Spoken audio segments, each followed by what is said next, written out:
This is David with Corel Training. This is Cassie Green from Apparelist. This is Gordon and Firemark from the Entertainment Law Update. And you're listening to Two Regular Guys podcast. Hosted by Terry Combs RG, Regular Guy, and Aaron Montgomery.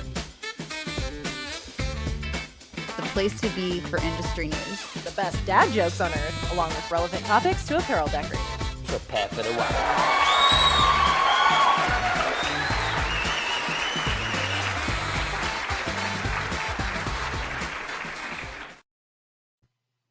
All right, welcome into the show. It is Friday, September 29th, 2023. I'm Terry Combs, and you can find me at terrycombs.com. And I'm Aaron Montgomery, and you can find me at Our Success Group. My job is to inspire people to fall in love with their businesses. Today on Two Regular Guys, Terry, we've got Cassie Green from the Apparelist joining us, and we're going to talk about the state of the industry. You know, she's always got her finger on the pulse, and in fact, she's going to be pulling double duty for us today. News, state of the industry. We're just going to Todd, that wasn't the dad joke, the double duty thing. Yeah, sorry. Yeah. Oh boy, we've already started, so I can see what this is going to be like today. But and then we also have another special guest on the show. Carlo is going to be joining us. He's on the Apparelist Advisory Board. And as I was watching us get started, I realized I had a typo on his name. So I'm just going to start throwing out apologies right now. And I think I put an S at the end of his name on the cover banner, but that's okay.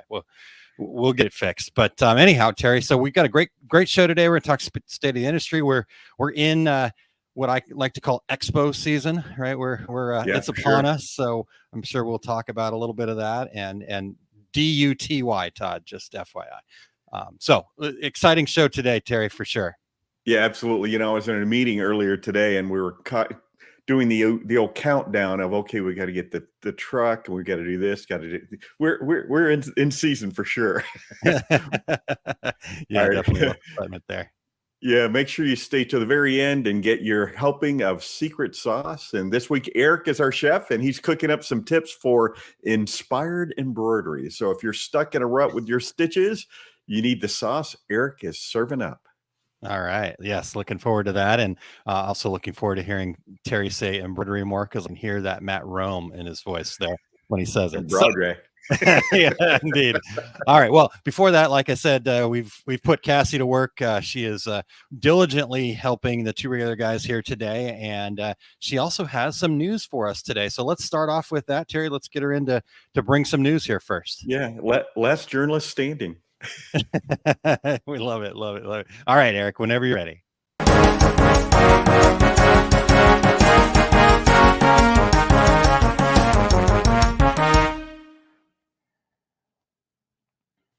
Good morning, regulators. Yes, starting out the day with some news headlines for all of you. Let's jump into it. A business owner in England prosecuted for producing and selling counterfeit t-shirts.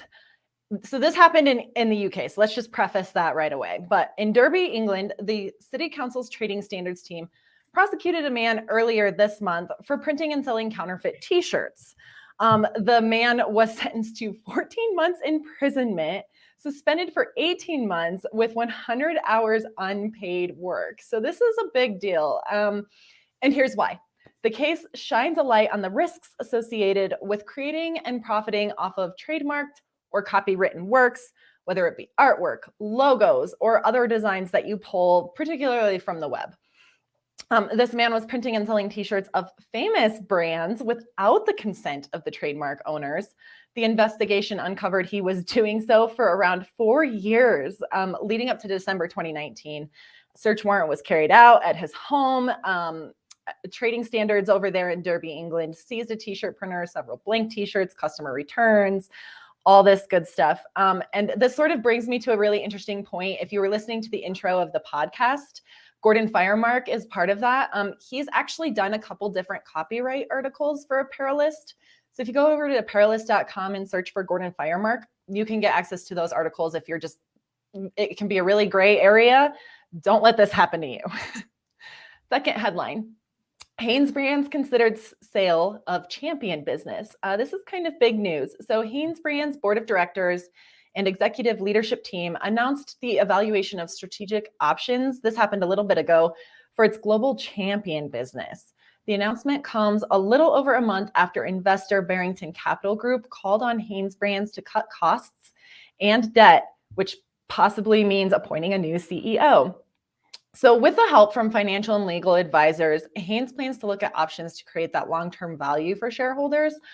So this is not set in stone, guys. This could be a potential sale or other strategic transaction. Champion could continue to operate as part of HanesBrands. Stay tuned. We'll try and keep everybody up to date on that. Final headline for the morning. Big Frog Custom T-shirts and more announces partnership with Axiom America for direct-to-film printers.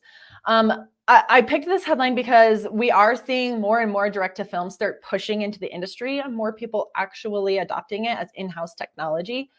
So Big Frog Custom T-shirts and more and Axiom formed a partnership to introduce Axiom's Arcus DTF printers in nearly 100 Big Frog shops. Try and say Big Frog 10 times fast. This agreement enables Big Frog to add a full gamut of apparel decorating in-house and bring the latest in garment printing technologies to its customers. The co-founder, president, CEO, super excited for the partnership. She said, "We continually seek to expand our printing capabilities and offer more deco options to our customers. DTF printing also creates less of an environmental impact, which aligns with Big Frog's commitment to green production processes."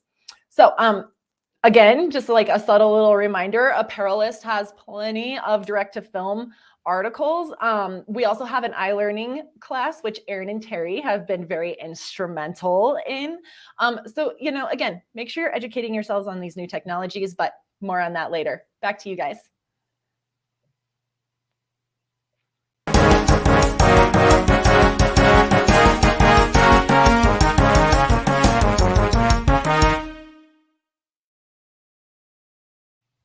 So don't be a t-shirt bootlegger in the UK or the US. Moral of the story. Charlie, the statute of limitations has run out, I'm assuming, but let's keep those stories. All Charlie Toblieb's stories of t-shirt bootlegging are from a previous century. So that's right. So he has changed his ways. All right. Well, that's really awesome. Thank you for that news and sharing all that. Right. I love how Cassie's tying all that stuff back to. We're going to talk to her more about that here in just a little bit. And I also love how Gordon Firemark has become part of our industry as a whole. I met him in the podcasting space, right? Learning how to do this podcast. I met him and I said, "Hey dude, would you like to come talk to some decorators about copyright?" And he's like, "Sure." And he's freaking awesome. So I was thinking the exact same thing when Cassie was talking about him. About Aaron, you brought him into this industry because he's an entertainment attorney. So yeah. Well, when I saw him recently out in Atlanta, I'm like, he said, "Hey, thanks for bringing me into the industry." And I said, "Oh, well, you're thanking me now. Just wait. You may want me to apologize later, but that's no, he loves it. And I think he's such a great resource. And I'm so glad that he's had an opportunity that Apparelist saw him as the resource that he is too. So I have not seen those articles yet. So now I've got a new thing on my list. So we'll go check that out over at the Apparelist over there. All right, Terry. Well, Cassie did say in the intro too, the best dad jokes on the planet. So we have to live up to the hype here. Do you have one that you would? I do. I always wait till like Wednesday or Thursday to see if you and Eric put one in, and then I've got like my back pocket full of them. So here we go. I know. You do a great job. So we keep letting you do that, but I'll step up there. So, but you got a great one for us. So let's do it.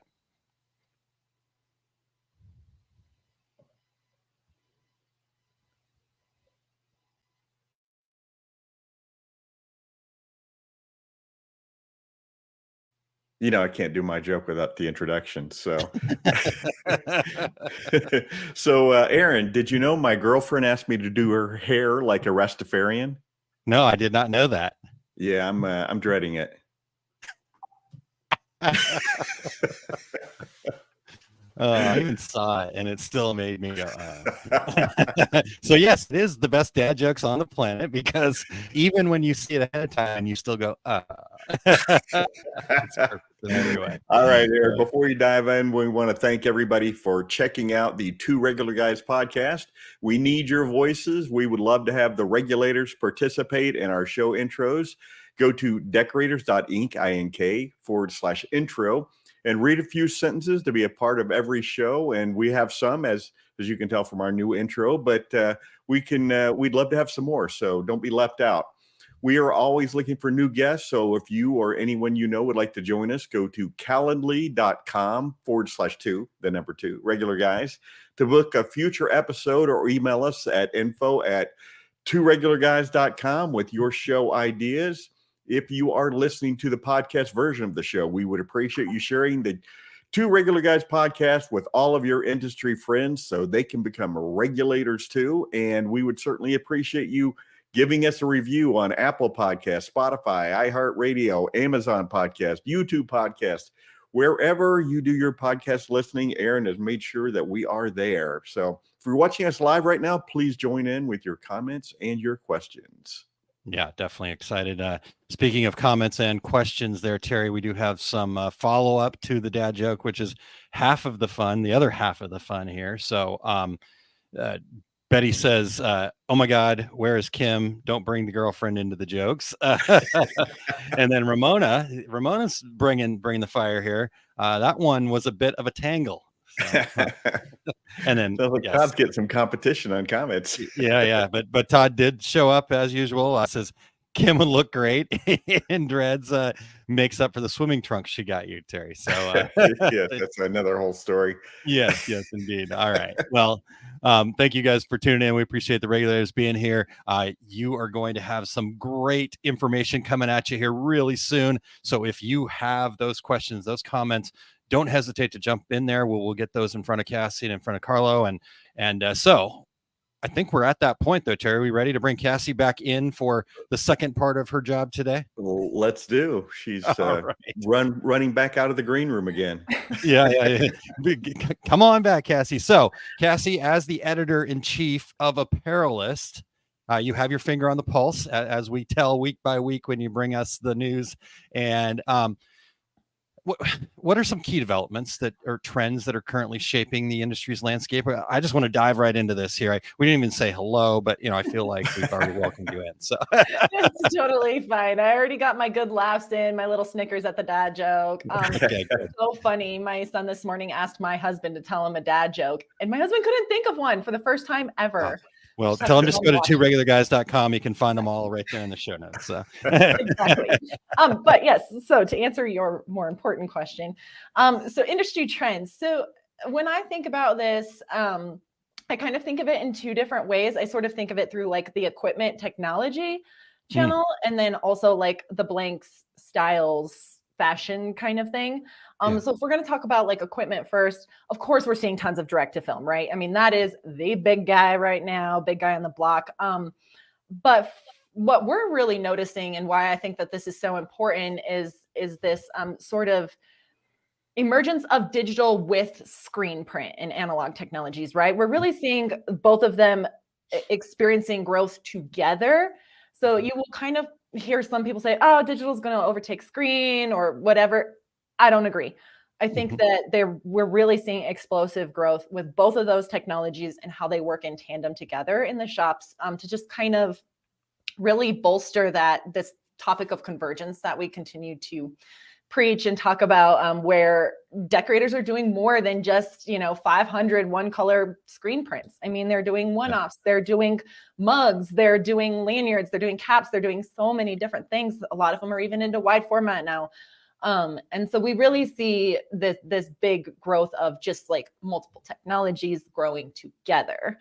And then on the blanks sort of fashion side, if you will, we're really seeing, Vicky Ostrom did a really awesome article about this for us. It's not so much that it used to be that like big fashion houses and like the runway and everything dictated what was trending, even in our industry, right? So that trickle down from fashion and retail always influenced our industry.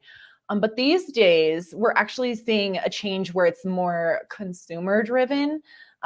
So what's trending is what the consumer wants, and what the consumer wants aligns with their passions, their soapbox, if you will. So of course, like today's buying group often wants a sustainable shirt that's probably recycled or made of material that can be recycled or that's going to last for a long time, or is a custom, unique, one-off piece. So again, this trend plays again with the technologies that we're seeing. They sort of work hand in hand. It's very cyclical. So if you're wanting to decorate these custom items, you get like these digital technologies and stuff, but still seeing a lot of that. Okay. Well, Cassie, when you reference screen printing, I always go back to the fact that this past weekend I did a screen printing class at Workforce Products here in Phoenix, and sold out. We were turning people away. So yeah, there are lots of people still getting involved in screen printing. We had to add a class in this year in the Chicago Atlas Screen Supplies. So yeah, it's not going anywhere, and we've been living for 20 years with, screen printing is going away. It's being replaced by this, and then by this, and then by this. Yeah, it's not happening. But yeah, Cassie, can I want to kind of follow up on some of these things you're talking about though too, because as you kind of see this stuff happening, and as you're reporting on it, hearing from it, having folks that are writing articles about it over there at the Apparelist. What's your gut telling you is kind of driving this trend of, obviously digital? You talked about DTF kind of coming onto the scene all hot and heavy, but then, okay, people see that and they go, okay, how can I marry my things together? Because you guys have been, preaching the convergence thing since Printing United started. And I think at first, as an industry, we were probably going, okay, yeah, I kind of see it, but I don't really get it, right? I'm a screen printer. But as you said, people are getting into so much more. What do you think is really kind of driving that change? It started pre-COVID pandemic, but I think it really accelerated in that time frame. And I'm just going to so I was just in a shop earlier this week, Top Shelf Printers in Greeley, Colorado, and I'm going to use them as an example for what's driving the trends. So Nice. They are traditional screen printers. Hands down, that's the majority of what they do. But they recently added some DTG machines because they've started to explore that on-demand, custom, unique printing thing. But said, by and large, screen printing is not dead, to reinforce your point, Terry. And so what I really think, after talking with these guys and several other shops, what's really driving that is, again, these consumer buying trends that we're seeing. So you still have, now that we're pre-pandemic, let's use concerts as an example. Everybody is now gung-ho. We're going to concerts. We had to miss out on them for 2 years. So now you do need screen print for that sort of thing. And I'm sure Carlo, when he comes on, is more than qualified to talk to that topic. But nice. So you're still cranking out those huge orders for things like that, because there is a huge demand for band merch, or maybe it's a TV show that you really love. For example, we talked to a shop that does a lot of the Ted Lasso gear, and tons of people love that. And so you still see that, but you also see consumers who are having more of a purposeful, intentional buying mindset. And so when they go to shop, they want just one t-shirt that's like nobody else's, right? They want something that maybe is custom to their passion or their loves or colors that they love. And so they're just ordering one. So that's where digital comes in and it plays. So I think we're really seeing what's driving that is the consumer. Yeah. Well, let's bring in Jeremy Picker's comment here real quick, because I think this speaks along those same lines. He says, street fashion sets the tone. The fashion houses are shortening their development cycle to stay relevant. Forecasting years in advance isn't happening as much. And so, I see you shaking your head, Cassie. That means you're in agreement there wholeheartedly. But, as you're kind of seeing this, then what is that? For the decorator out there, what does that mean for us, right? How can we kind of use this information to improve our business? So for me personally, and this just being on a media side of things, I really think it changes the way you approach your inventory first and foremost. I mean, again, we're seeing a lot of shift in these print shops that we're visiting, where they're not holding so much inventory of the same thing. You don't walk in and just see 10 rows of shelves stacked with gray unisex cut t-shirt, crew neck, you know what I mean? Totally. They're keeping smaller amounts. They're still keeping inventory, right? Sure. I think you really have to evaluate your business practice. Don't keep so much, don't hoard so much. But also, and I'm going to talk about this later, evaluate the financial side of it as well. So Top Shelf Printers also talked about this is don't just go willy-nilly buying everything you think is going to work for your business. Yeah. So Jeremy Picker mentioned the future forecasting. That can make it a little bit difficult if we're kind of seeing a shift there. But really, it comes down to not so much future forecasting, but business forecasting. And again, Aaron, I feel like I'm like, like I'm talking to you about this, and you're the expert. But that's kind of what I'm seeing is just like shift your business plan and just reevaluate. Maybe your business plan you had 8 years ago was probably not relevant anymore. Yeah, the one you had 6 months ago is probably not relevant anymore. Right. Cycle. Absolutely. Oh, that's so good. Oh, Cassie, good stuff. And I can't wait to get Carlo in here. Right. By the way, when it comes to trends, as a rule, I try not to disagree at all with Jeremy. So never goes well for you if you do. All right. Agree. Well, so, Terry, where do we go from here? Yeah. Well, so let's not talk so much about what is trending, but what do you see coming? What emerging technologies or markets are you seeing through Apparelist? I guess it's crystal ball time. What's around the corner that people don't necessarily see real quick for us, Cassie, bring it over, rub it, right. And see what you got. It's funny you ask that because like whenever I'm doing an interview for an article, I always ask that question of people and they always get so upset. They're like, why would you ask that? And I'm like, why would you ask that? Turning the table. Is that what you're saying to me? His turn.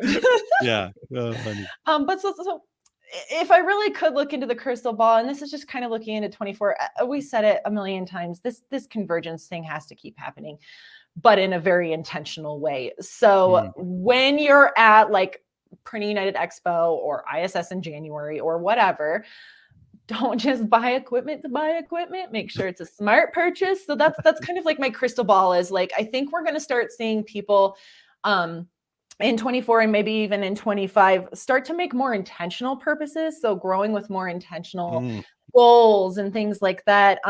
We always do it's so funny that this is called the State of the Apparel Decorating episode because we always do a State of the Decorated Apparel survey. And in that survey throughout this year, we've seen a lot of that kind of feedback. So there is sort of this looming expectation of a slowdown, and we might already be on the beginnings of that, right? There's this economic slowdown, prices are still high, blah, blah, blah, blah, blah. Yeah. But that sort of does play into the next couple of years, right? So you're going to see people still buying equipment, but with more intention and more thought process, maybe taking a little longer to buy it. And so those technologies, again, that I think that apparel decorators we're really seeing starting to explore are like more of like that wide format space. So doing like wide format textile printing, banner printing, vinyl printing. You can even use it for like stickers, decals. A lot of them are doing that stuff that the, digital printers, so direct to film and direct to garment. We're seeing a lot more of, maybe traditional screen printers adding that. And believe it or not, we're still seeing a lot of people add embroidery because it's a tried and true method, right? So we are still seeing pretty good purchasing habits and decent. I think it's just going to be maybe not as quick fire from the hip. Yeah, no, I love that because Josta from Sweden, probably tongue in cheek, no Josta, but what should we do if we have shiny object syndrome, right? I mean, but that's the reality of it too. I think we did come from that in a place of, the economy was a little bit different, better. We maybe had some government money we were playing with, a few things like that. And like you said, I think it's going to be a lot more intentional. It's not going to, it's not going to say we're stopping making those investments, but it's going to be much more intentional with a plan. And I think that's the only way to overcome shiny object syndrome is to actually focus on the plan. So right. Maybe also have a partner who's not shiny object motivated. That's my husband and I are like that, where I'm like shiny object, and he's like, no. Yeah. See, my wife and I are both shiny object people, so it's a little scary sometimes. I love that. All right. Well, all right. Let's get you said coming from the media side. Let's get back to that for you. Put you back in your comfort zone here. Since we made you uncomfortable there for a moment, but obviously we talked about expo season coming up, industry media, what you're doing, the value of that, we can see. But what I'd love to have you talk to us a little bit about is some insights into how our listeners, regulators, they can maximize their businesses with these types of resources, with what you guys are doing at Apparelist, kind of what's the why there, but then, by staying informed, how does that keep them at the top of their game? So talk to us a little bit about that, please. Yeah, no, fantastic question. So I would say my first piece of advice is make sure you are subscribing to the media platforms and like media companies that are really good. And what I mean by that is there are a lot of awesome industry specific publications that you should be subscribed to. Subscribe to all of them because each one offers something unique. But because it's within the industry, it's done in tandem with experts. That like we as the editors and content directors are really making sure that the information we're sharing is correct, helpful, going to guide you in the correct way, whether it's a how to screen print a certain project, or even if it's about like setting up a pricing matrix, anything like that. So highly recommend you subscribe to all of them. There are a lot of great YouTube videos out there. Be careful because some There's of also them a lot are of bad not ones, right? great. Yes. So make sure it's from like Nicer than me. trusted media source. Two Regular Guys, great example of trusted media source. You know what I'm saying? Lots of great podcasts out there. Make sure they're trusted media sources, however you consume print publication, online, podcasts, videos, whatever. So like that's my first piece of advice is making sure you're subscribing, but also just as important is then you can't just subscribe, you have to pay attention. Because like I said, we as editors and media personnel work really hard to make sure the information you get is good. Yeah. But it's only as good as how often you consume it. So if you're not out there consuming how-to articles, even as maybe a more intermediate or advanced decorator, I mean, I'm sure you guys have said this and heard it many times. You can't stop learning, right? There's always something new to learn as we've been talking 100%. this whole show.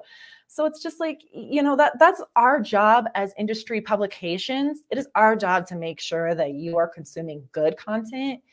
And like I said, we do that by making sure we're interviewing, researching. I mean, I spend hours researching and knowing what I'm talking about. And I retain a good advisory board, which again, everybody will meet Carlo later in the show. But I retain a good advisory board because they also contribute articles. They also weigh in on feedback or what topics we should be covering. And so it's creating this community of good content. Yeah. Yeah. Well, I'll take that even one step further too. And because yes, you take all that in, but like you said, you've got to be doing it. You got to be doing the work. You got to be open to learning. And then you actually have to do something with it. Right. We can take all that in, but if we don't do anything with it, and to be honest with you, that's why I'm so excited about the fact that we are talking about the expo, right? You guys pull all this great content in, but then we can show up in one place and, there's no better way to find a trusted source than to actually be standing there, looking them in the eye, shaking their hand. That's totally true. In person is like, we could be great all day long as like a publication, as a podcast, as a video crew. But man, when you're in person at the expo and you can see the equipment, you can see how it's run, and you can talk to experts like Aaron and Terry, there's nothing like it. Yeah. Yeah. Well, like you said, YouTube videos, lots of good stuff out there, but there's also some stuff that might not be so relevant, but it looks really good because, they spend a lot of time editing that, right? Well lighted. Yeah, very well lighted. Yeah, I don't look this good normally. I always tell and I talk to a lot of new decorators all the time, and I always tell them, when you're out there getting your information, especially on the internet, make sure, just like you said, go to trusted sources first, because there's, if you just start watching YouTube videos, there's so much misinformation out there, and so start with the trusted sources to get your feet wet, get a little knowledge about the industry. Then you can judge that YouTube video and say, oh, this is great info, or no, this is absolutely incorrect. So, I think we're all in agreement here. Yeah, Right. definitely. Yeah. So Cassie, you were talking about being at a decorator there in Colorado. I know you get out there and get out in the field a lot. So can you share some success stories and how our listeners might use that information and those strategies in their own businesses? Yeah, and yeah, we try and make it a point to visit decorators at least once a month, depending on where we're at. So yes, as I mentioned, we visited Top Shelf Printing, and just because it's so fresh in my memory, I'm going to share a couple pieces of advice from them. Um, Perfect. First one, we've already talked about it. Don't just invest willy-nilly. So they shared a really funny story where they were at a trade show. It was late in the day. They had a few drinks. They ended up buying some equipment that they're doing okay with now. Did you buy But that from Terry? Oh, sorry. I'm not Sorry. gonna name names. Okay, all right. Fine. No, it's good equipment. They just weren't ready for it. They didn't understand how to use it. They didn't know how it fit in their business model. They got it to their shop and they're like, now what do we do here? Right? Yeah, Like, now what? Yeah. so it's taken them a little bit on the upswing. Now, again, it's fine now. But they said, look, like don't go to trade show, have a few drinks, and just buy equipment because you think it looks shiny and new. Is what I'm getting from that. No, I love it. That's a perfect strategy. Right, exactly. We're screen printers and decorators. We need that information. Right. And so I thought that was really interesting. And they also said they personally are not in the buying cycle right now because they're looking at ways to optimize the equipment they have. Nice. They see potential in their business plan to run an additional shift and then use their equipment that's not being run for other projects and orders, but they've not yet identified what those are. So again, I thought that was really cool advice, is like constantly being like evaluating what you're using your equipment for and how can you get a better ROI on those types of things. So that was very, I thought, great advice. I love that. Take it from a guy who's written many articles about maximizing production, that so many people don't use their equipment to the potential. So what's the answer? Oh, just buy more equipment. No. Stop. Coming from a guy that sells equipment too. I like that. Yeah, it's from a guy who sells equipment. I have told many people over the years, Aaron, as you know, I don't think you're ready for this, or I think that there's a better way for you to do this. So yeah. But as your sales manager, I cringed, but that was Pat Presner was going, Aaron, please come to my office. I just heard Terry on the phone again. And that kind of plays into what we see at the expo too, because obviously when you go to these shows, you are exploring new equipment or new blanks or whatever's trending, but it kind of goes hand in hand where, yes, you should be evaluating new equipment and be looking, but also just know what's out there. Again, keeping on top of trends. Yeah. Like you should, if you're not in the buying cycle, you should at least be aware of what's going on. Yeah. I think that's a really great point. Like people go, oh, well, I'm not really looking to buy equipment this year, so I don't need to go to the expo or whatever. I mean, that's absolutely false. You absolutely need to go right now because it should be planning ahead, right? I need to know what's out there. I need to know what's coming so I can make those plans intentionally, like you talked about. That's such good advice. So, all right. Well, Betty says sounds like something I would do with having a couple drinks and then buying some equipment. I get there. I may have a similar story myself. And then Ramona says, my suggestion, put that education to the test for yourself before putting it into production. I think that's good. A really good point as well. Okay. Well, let's take a quick break here because we also do want to get Carlo in here and get some of his perspectives on all this. And so we'll take a quick break to break that up and then we'll come right back. So Eric, whenever you're ready. Are you feeling stuck in your journey? Have you made investments in programs or put time into your business and can't seem to get there fast enough? Don't go it alone. Take a look at Radical Goal Getters and unlock what you've been missing. Radical Goal Getters is a facilitated 6-month mastermind program designed by Success Principles trainers who have led masterminds for Mr. Jack Canfield. These cohorts are your ticket to success in just 6 months. It's not just another program or training class. It will become your success community. This specific proven concept is the support, accountability, and expert guidance you need to break through barriers. Visit radicalgoalgetters.com to learn more and apply for your life-changing opportunity. New mastermind groups are now forming. Imagine achieving your #1 goal, being truly fulfilled, all while being surrounded by like-minded peers who cheer you on every step of the way. That's the Radical Goal Getters difference. All you have to do is apply at radicalgoalgetters.com today. All right. Well, check that out. Yeah, we do have new cohorts coming. We've got a couple more slots to fill for our next round that is starting October 2nd, which was next week. So get in there. Last opportunity. All right. Well, Terry, Cassie, we've been talking about Carlo a lot, and he's been patiently waiting behind the scenes. So are you guys ready to welcome him in with us here? Mhm. All right. Well, Terry, while you unmute, we will get Carlo in here. We want to welcome in Carlo Oviedo, and I'm apologize. I think I got a shake of the head, so I'm always terrible about that. But Apparelist Advisory Board member, he's Culture Studios. Carlo, thank you so much for your time. Thanks for your patience to join us here. But start us off by just telling us a little bit about yourself and your business for listeners who haven't had a chance to meet you yet. Yeah, definitely. Can you guys hear me okay? Is my volume Yep. all right? Just keep speaking up, and we'll be all good. Well, I appreciate the invite, guys. And I first wanted to start off by saying that I'm super impressed by this entire setup that you guys have. This podcast is awesome.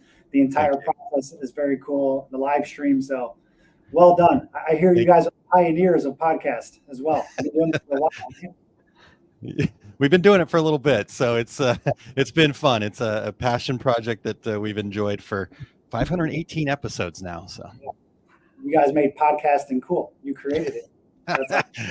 I don't know about that, but thank you. We'll take that. Well, again, yeah, I appreciate it. And Cassie, that's my homie there. Thanks for bringing me in on this. But yeah, my name's Carlo Oviedo. I'm the Chief Revenue Officer of Culture Studio. We are based and headquartered in Chicago, the beautiful Chicago. And we also have a second facility that we opened up just last year. We're going on about a year on that facility that we opened up in Daytona Beach, Florida. Collectively, we have about 140,000 square feet and over 20 automatic presses. So I heard you guys talking about if screen printing is dead. Not in my world, but Love it. if everyone believes that, so you guys can all drop out so we can keep crushing it. But we're live and well. Manufacturing in the U.S. in Chicago and Daytona is real. It's live. We have over 300 employees working 7 days a week, 24 hours a day, like 7, but you just can't get a Slurpee at Culture Studio. So that's us. That's us in a nutshell. That's so awesome. Wow. How cool is that? For some reason, I didn't realize you were in Chicago. I think you had told me at the Apparel Decorating Summit about the Florida operation. So I assumed you're in Florida. So you're not too far from where I'm at here in St. Louis. So I may have to go check that out myself. So exciting. Thank you so much for being here. This is Now really that you cool. hear that Cassie's on the road once a month, you want to do it too. I know. Me too. I want to be cool like Cassie. Come on. I'm in Chicago 4 times a year, so just saying. All right. There you go. All right. So, hey, I have a question for both of you. What is the Apparelist Advisory Board and what's its function in the industry? So, Carlo, tell us about the Apparelist Advisory Board. Yeah, I mean, Cassie will probably tell you more about what that is, but I was invited to join it, and I was super honored to be a part of it. And I've gotten a lot of value from it myself already. Just being on the board, I know they're looking to us to give and provide value, but I've gotten a lot myself from being able to participate in events and even doing things like this. I've always kind of been in the backstage, if you will. We're not always in the forefront.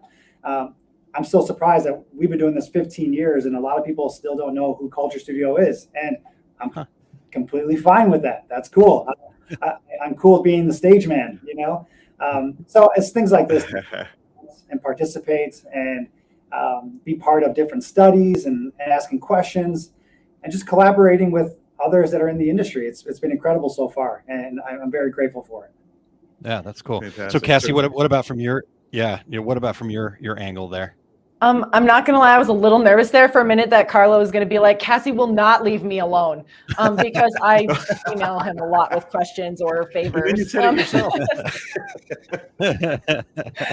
But, like I said, the advisory board are people that we very carefully selected to just sort of help guide our content strategy. So like people like Carlo, we have like Jack Killian from Sharp Print, Christine Shreve, whom all of you know and love. We have a variety of different printers. So everybody as big as like Carlo at Culture Studio down to like Amber Massey at Tees for Hope. And she's basically a one-woman shop out of Atlanta. Right. But they give us a good perspective on what the industry needs and wants and craves for content. So a lot of times I'll be like, hey, this topic was proposed to us. What do you guys think? Or, hey, we want to cover this at the Apparel Decoration Summit for a panel discussion. What do you guys think? Hey, we heard this. Is it true? So it just helps really build a stronger content strategy, but also like Carlo alluded to, is it like builds this community. So introducing them to people that may not know who they are or who they don't know, and just creating those connections. Our big mission statement, tagline, if you will, for Apparelist is connecting the decorated apparel community. Mm-hmm. How are we going to do that if we aren't creating this collaborative effort using people like Carlo and our content advisory board? Yeah. Well, I think that's so important too. And I so appreciate that Carlo mentioned that, right? That obviously he's come on, you've asked him to join, be part of this board. And if you're just looking at it from that really fine point, you're like, yeah, Carlo's giving of his time and that's fantastic. But he shared the fact that he's gotten so much out of it too. And I think a lot of times decorators miss that part, right? You can sit here and consume and kind of take in all the time, but until you get engaged, until you get involved, that's when you really start growing. And not that Carlo hadn't grown before that, but I appreciate that he brought up that point, that being involved in something is also of value for you too. So thank you for sharing that, Carlo. Cassie, how can people get involved? What does that kind of look like in that process? Is that, can they just reach out to you and say, hey, if you ever need help, let me know, kind of thing? Yeah, absolutely. I mean, that's generally how I get a lot of our content, is people reach out. So even if it's not through the advisory board, look, we have a ton of great contributors. We mentioned Gordon Firemark earlier. Jeremy Picker's a, constant contributor. So yeah, just my direct email, cgreen@napco.com. Just reach out to me directly, because maybe even if it's just an idea, but you're not comfortable writing an article or participating on a podcast or speaking on a panel, you could still offer some insight as to what we should cover. Yep. And then I'll just send it over to Carlo and ask him for yet one more favor. Yeah, there you go. Perfect. I love it. All right. Well, hey, Terry, I want to kind of go back. So earlier, Jeremy had made a comment, and I kind of tagged that and asked Eric to tag that off to the side for us, because I wanted to bring it up when we had Carlo on here too. So Jeremy said earlier, he says, understand the trends, know the marketplace. So when these D2C brands come and request these crazy things, know how to service them. The younger generation are wanting the unique details. So Carlo, I want to throw this to you real quick. Obviously been doing this for 15 years, having a great deal of success. What is Jeremy's comment there? Kind of, how do you decipher that? And how are you putting that kind of idea into play in your business? Yeah, I definitely agree with his comments. It also makes me realize that I'm no longer part of the younger generation, which is a little but yeah, I mean, I saw someone else talk about street fashion and, the younger generation really creating the trend. And yeah. It is so true. We have a different insights, at Culture Studio, because we're 100% the category of music. That's all we do. Music, merch. I don't do an side product, don't do a McDonald's t-shirt, nothing. It's straight music. And so we have a little bit of a first step into seeing what's trending on the music side of things. I think music really does play a role in a lot of those things. But I can definitely attest to that comment that the new trend is all the bells and whistles you can think of. I was mentioning to someone the other day that we're doing a project right now that has 11 to 12 positions. So taking that garment off the press 12 times. Wow. And it's sleeve, left chest, right sleeve, back, inside tag, bottom left, bottom right, mixed with embroidery, prints, transfer. It's every bell and whistle you can think of. And guess what? It's an incredible piece. Like, I would rock that piece. I would wear that. You'll see that in fashion. You'll see that in streetwear. And the other thing about it is that thing's not a cheap garment either. And it's not cheap from a cost perspective to the customer. It definitely isn't cheap on the retail side either. So I definitely think that I think, Cassie, you mentioned it, that people are spending more, or maybe spending less, but spending more on one product. So not going out there and just like spray and pray and getting every $10 t-shirt you can get. They might wait and buy one product, but it's $100 hoodie. It's $100 crew neck, like the that we're creating right now. So definitely the younger generation is setting the trend, but lifestyle, music is definitely a place to keep your eye. Oh, wow. Wow, what it that in fact, Jeremy actually said amazing. So yeah, there you go. Well, you know, and along those lines, Carlo, obviously multiple decoration methods and the $100 sweatshirt, we're all interested in that. So give us some other ideas about how decorators can leverage technology and these emerging trends to stay ahead of the competition, to enhance their businesses. Yeah, for sure. I'm cautious to give too much advice because I don't know if it's good or bad. Because what you're doing, it's good. So just bring it. The $100 t-shirt or the $100 hoodie, you have to be some type of crazy to do it, right? Like, it's amazing for me and the end product. Production doesn't typically like it too much. They're like, well, why the hell would you sell this? Well, what are you doing? This takes forever. And the music industry is fast paced. We want it tomorrow. Hey, here's the show. The show is happening on Friday. Here's the purchase order. No one cares how long it takes. They want the end product. So yeah.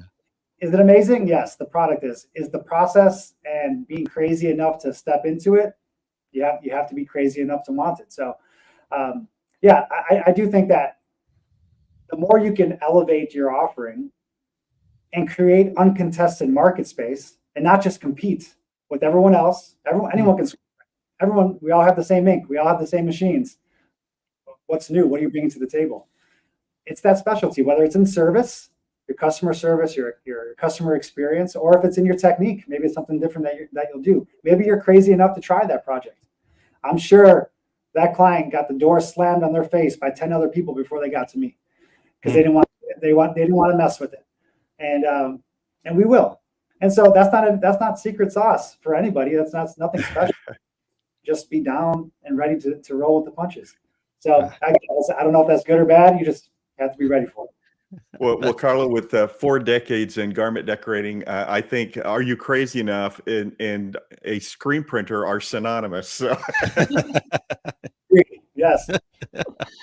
Oh man, that's really good information. And I like you said, who knows, right? Everything's going to be unique to that. I love that you said, what do you bring to the table, right? So Cassie, what are you kind of seeing in that same vein, right? Like, because you do. You obviously know Carlo, but then you've been to these other places.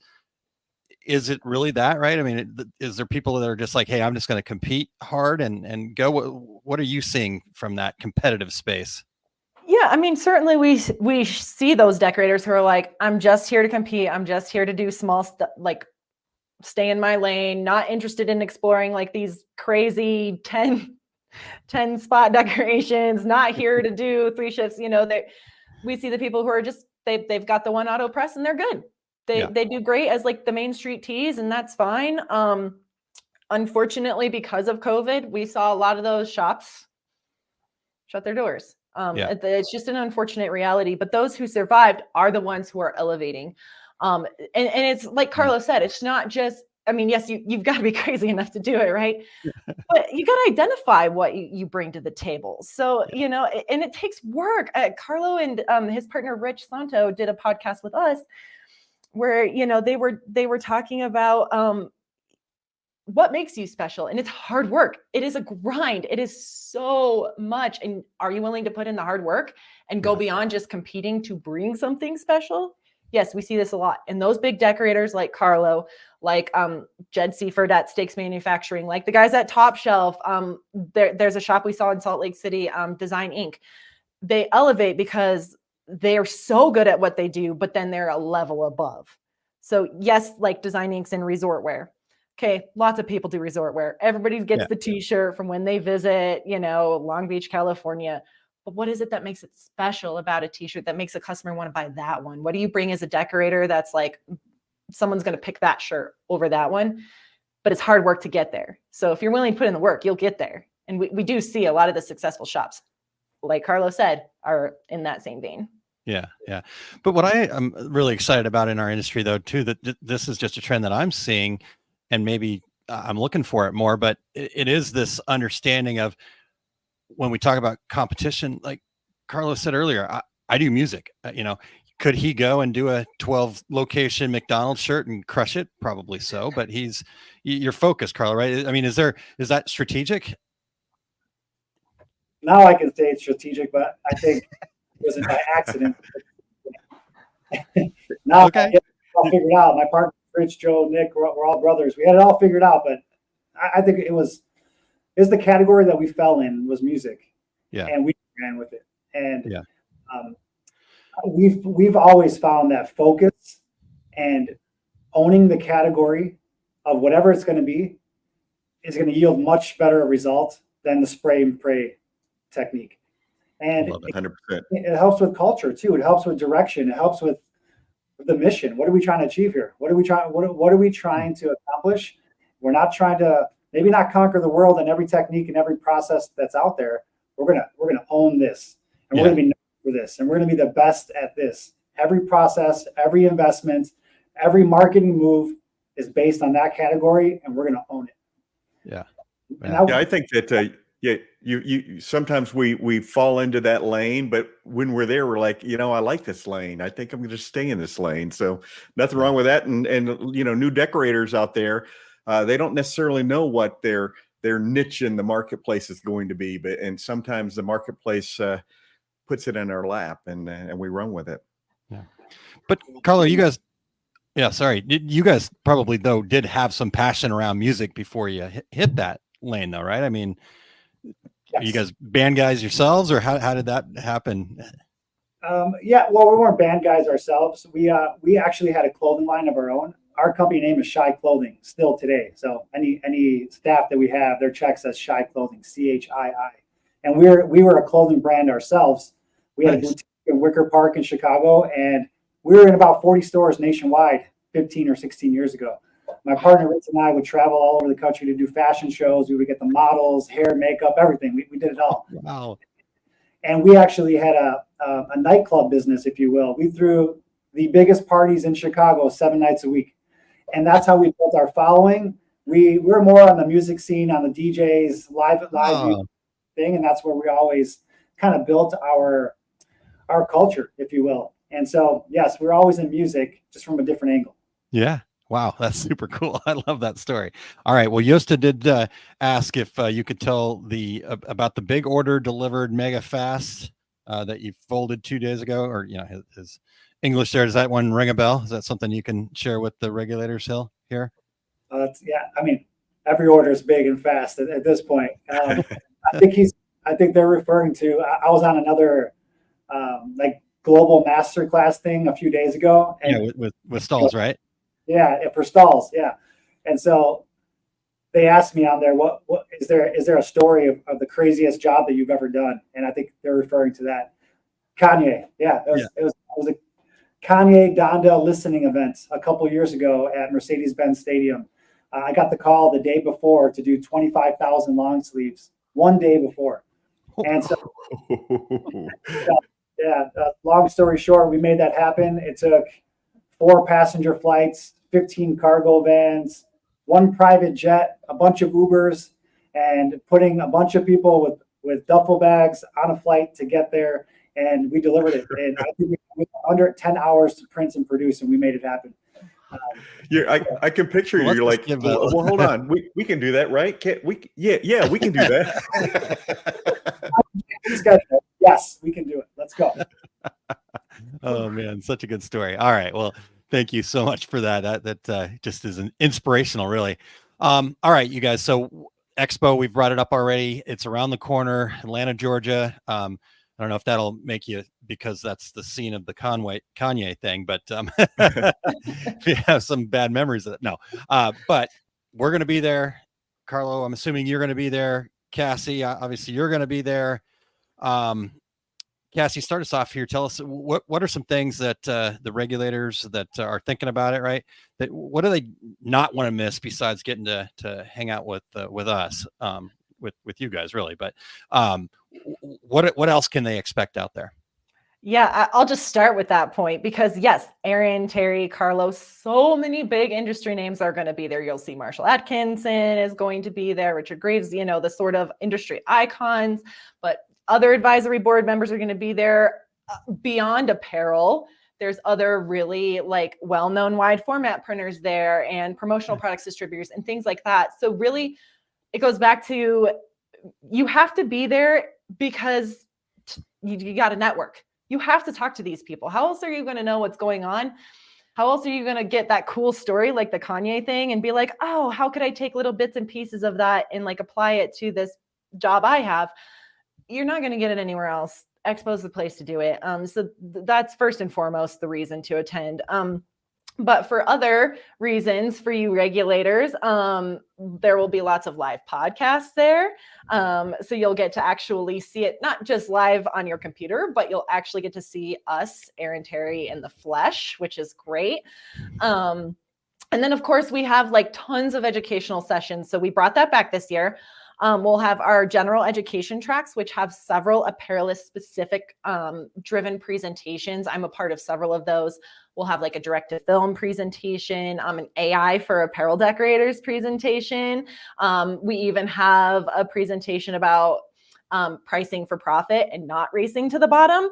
And then we'll also have the Future State Theater, which again is just like rolling education for apparel decorators. You're going to have presentations on things like, fulfillment, creating fulfillment orders. You're going to get some of the big industry names. Of Liquid Graphics is going to be there doing some presentations with like Sticks Manufacturing and BSN Sports. So you're really going to get a lot of big names, but it gives you insight when you sit in on those panels at either Future State or the general education sessions. There's no chance you're going to walk away having learned nothing. Yeah. I'm just going to go out and say that. Like you will take away at Guaranteed. least. I will guarantee that. Okay. Yeah. So yeah, those are my big reasons on top of all the other many things we have going on. Nice. Yeah. And the other thing about Expo too, is it's also where people, I've already been getting tons of reach outs and stuff like that. Hey, we're gonna have a news conference. We're gonna be launching something new. And so it is really, like we talked about earlier, even if you're not planning on buying equipment, you're going to know what's in the future, right? You'll be able to see into the crystal ball where other people can't, for sure. So, and then when I ask you to look into the crystal ball, just saying.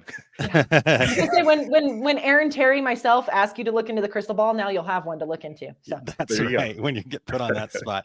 Well, Carlo, I want to ask you, what are you most looking forward to when you head out there to Atlanta, October 18th through the 20th? Yes. I'll admit that I never really took advantage of participating in these shows as much as I have, and I probably owe that to Cassie a lot for inviting me and participating and bringing me into the community a little more. Nice. So the one thing I can say that I do get a lot out of these shows is that you understand and see that there are so many ways to win. I love that. That inspires me. That inspires me when I come back. It's like, how can we fail? Guys, it's impossible. There are so many ways to win, whether it's different techniques, different machinery, different lanes of business. You see everyone in their own right successful. It's inspiring to say, we'd have to really mess things up to fail. So for me, that's something I take back every single time. I bring back to my crew. Every time I participate in one of these things, I come back and I speak to my sales team or I speak to the board and I say, there's a lot of ways to win here. And so let's get after it. Let's figure out where we're going to do best and try to achieve it. So that's what I get out of these things. Nice. Well, and we also have a wonderful quotable there too, everybody. So just write that on your whiteboard in front of you or something like that. There's so many ways to win. So we'll give you credit for it the first time, Carlo, and then we're going to steal it. And then it's ours. Awesome. Well, hey, you guys check that out. Go over to we made a little short link to get there, decorators.inc/expo. You can go and sign up there and check that out and come make sure that you're tracking us down. I'm going to go out of my way, make sure I find Carlo, and we got a chance to meet before, but I want to hear some more of these stories. So this will be cool. I'm looking forward to it. All right, you guys, anything else that we missed here before we let you go? Can't wait to see everybody at Expo. Yeah. Absolutely. Like come find us. Like Aaron said, meet us. I'm going to be hanging out in Apparel Zone, Future State Theater. Come find us. Introduce yourselves. Awesome. All right. Well, we will see you guys there. Carlo, Cassie, thank you so much for your time here today. And we'll look forward to seeing you in person out there in Atlanta. Thanks, guys. Bye, guys. Awesome. Carlo really hit it, and he kind of reminded me, because I remember when I was an active decorator going to these shows and getting inspired. You couldn't wait to get back to your shop. You couldn't wait to get back to your business, your production floor, and use some of the ideas that you picked up. So that was a great way to end that segment. Yeah, I agree. So killer job by both of them. Wonderful. Cassie bringing the news, bringing the insight, bringing the information, and then Carlo with all that inspiration and just great. It is inspiring, right? To look at somebody like Carlo, who clearly is successful, but yet he's just humbly getting out there and owning his space. And yeah, it's wow. We've talked about this, right? What I say, 518, 517, something like that, right? But it's people like Carlo that inspire us to keep going too. So I love it. Yeah. Thank you. Yeah. All right, Terry. So we got to wrap this up. We still got the secret sauce to get to, so don't go anywhere, anybody. But I want to real quick share some things that Eric has coming up before we get him in here for the sauce. He has take up episode number 170 today. 5 things new embroiderers and digitizers need to do. I stuttered on embroiderers. Wait, how is he catching up on us? His count. I don't know. It's like he's catching up on us. Is that possible? Yeah, because next week will be a 175. No, it's kidding. Wonderful stuff. So go check that out. 5 things new embroiderers and digitizers need to do. In today's episode, Eric's going to talk about the tips he constantly hands out to new digitizers and embroiderers, as well as some who've been in the business and just need to get unstuck, right? Sometimes going back to that beginner's mindset is the way to do that. And Eric's always a great resource to go, hey, what am I doing here? He'll talk about things to do that set us up for success and keep us moving forward, enhancing the value of embroidery and digitizing. So you can tune into that live at 2:30 p.m. Mountain Time and ask questions and just be part of that program over at ericcampbell.com. You can click the Take Up tab at the top for all the episodes, and 2:30 Mountain Time. But go back and catch the other 169 episodes too. Just, you can start doing that as soon as we're done. After the half, sorry. So Terry, what about you? I know, you've had classes selling out, you're adding new ones. What's happening out there in the Terry's Big Book of Travel?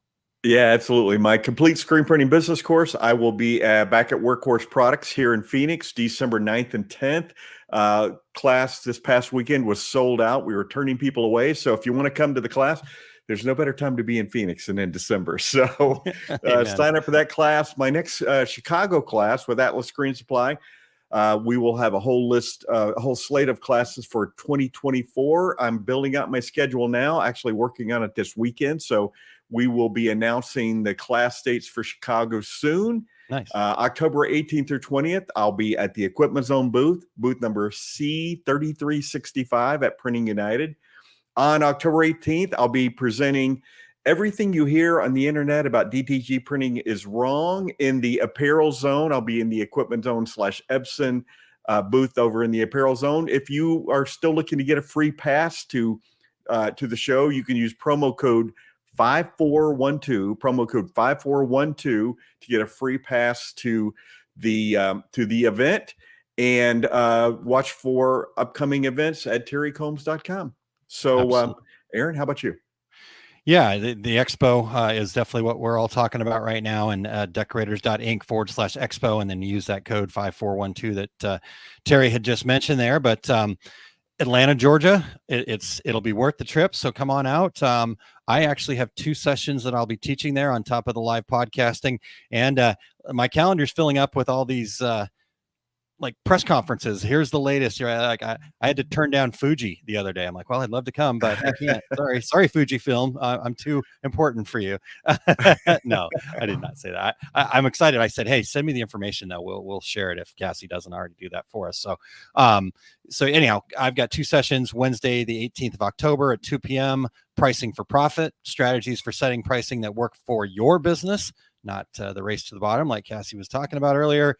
Then the next day, on Thursday, October 19th at noon, Atlanta time there, building a strong marketing foundation, the key elements for attracting your ideal customer. Again, that same theory of build it for your business, not because some guru said to go dance on TikTok.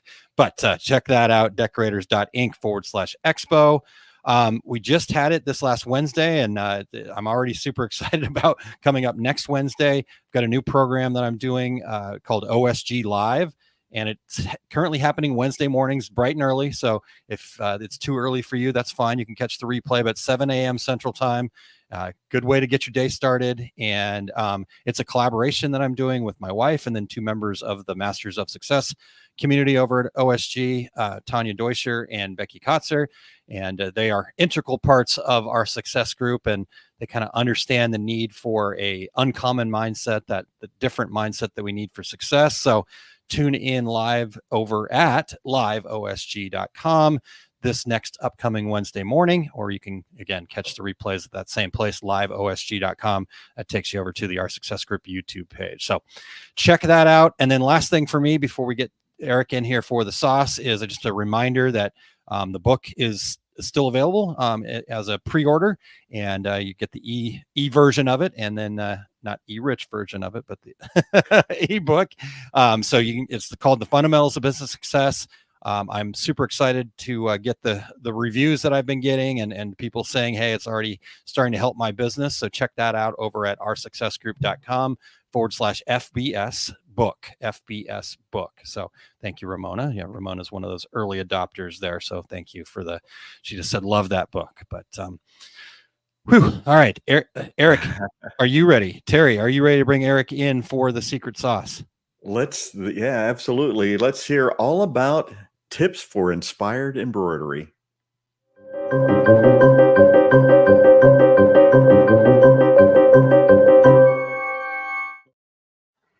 All right, folks. This is Eric Campbell. I'm in here with tips for inspired embroidery. If you don't know, this is what I talk about all the time. And frankly, I've been seeing more and more people jumping on the bandwagon, understanding that we have these retail style looks, just like we heard Carlo talking about on the episode. We have all these crazy things that people are doing. They're fantastic to provide more value and have a higher value item. But here's some of the things we can do to really make that work for ourselves. Number one, do retail research. I know we joke around about this, and it's something you hear from a good friend of the show, Jay Bissell. I always like to tell his little story where she calls it R&D, and he says it's rip off and duplicate. I try and be a little nicer, put the quotes on and say retail research. Go look at retail clothing brands, but look at more than that. Look at home decor embroidery, fashion embroidery, and the latest trends in decoration and the ways they use materials. Some treatments are not going to be compatible with commercial practices, but you can take cues from the design elements, the color usage, textures, placements, and even packaging and promotion that can inspire your digitizing embroidery and your presentation. So really look at how things are put together from all manner of sources, even beyond the world of commercial embroidery where you're comfortable. Second, keep an eye on crafters and artists. Though they may put in more labor or use materials uncommon to our commercial production, it's amazing what these dedicated amateurs are doing. They're often more experimental in their embroidery than we can really afford to be generally in our commercial world. However, lots of the things we can do if we look at efficient ways to get similar looks. The inspiration is still there, even if our processes have to change. It's really worthwhile to dip into the social media streams, see what crafters, and then also fiber artists, people who are using these things for expression, for art of all kinds, are creating. And frankly, this goes beyond the current social media stuff. Go check out all manner of fiber arts. I know one of the places I usually stop when I am out traveling is in museums. You'll find me in the often kind of disabused and alone in the fiber arts areas, in the material areas, looking at how thread is used to make marks. Check out other sources of inspiration. Next, of course, make use of multimedia. You know, embroidery is awesome, but we can increase visual impact through the use of print. Applied elements like, hey, rhinestones, the new kinds of dimensional molded applique styles, all of the incredible range of heat press stuff, the leather patches, the stuff that is all out there and available now, it just keeps increasing every day. And with the rise of digital print and DTF, as it continues to rise and build up steam, that means we've got all of these people providing transfers and other options we can combine with embroidery, including other sorts of surface treatments. So though we all love the shine and the texture of the stitch, don't forget the draw of applique, photographic sublimation, hot fix pieces, molded pieces, PVC patches, leather, all the different things that we can use. And you'd be surprised sometimes how little it takes, as little as one cycle on a heat press, to add something really impressive to your existing pieces.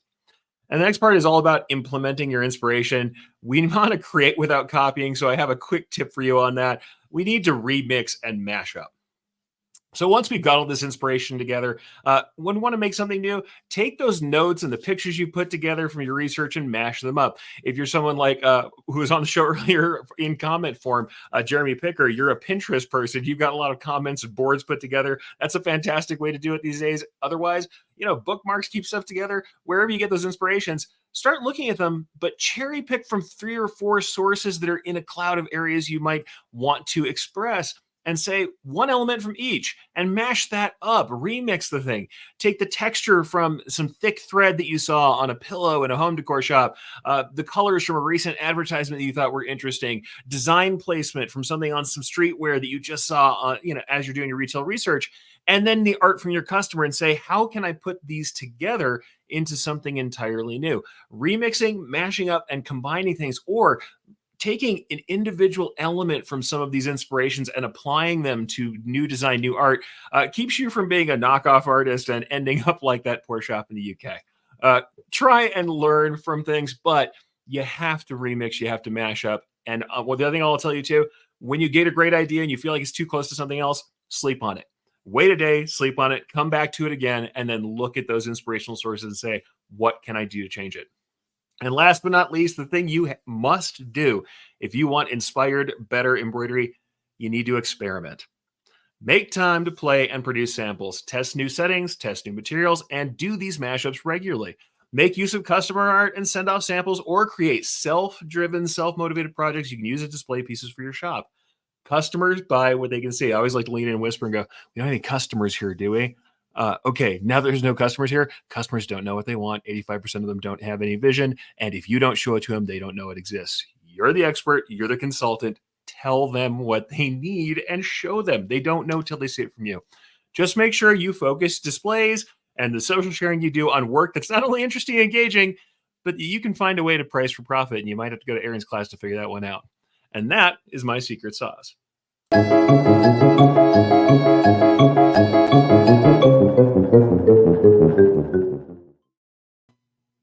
That was awesome advice, no matter what kind of decorator you are. Yeah, I think we probably should have had that disclaimer there, not just for embroiderers, as Eric does, lean in and whisper, right? There you go. I love it. I love it. What's good stuff? Round of applause for Eric, everybody. All right. Yeah, absolutely.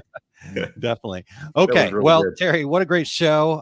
Thanks so much to Cassie Green and Carlo for joining us, and just really appreciate all their information and excited to get to see them in person. So thanks so much to Printing United for bringing us out. We're going to be I'm going to be running around like crazy out there, and I'm already excited about it. So I'm looking forward to being able to be there with get my finger on the pulse too. So excited about that coming up, Terry.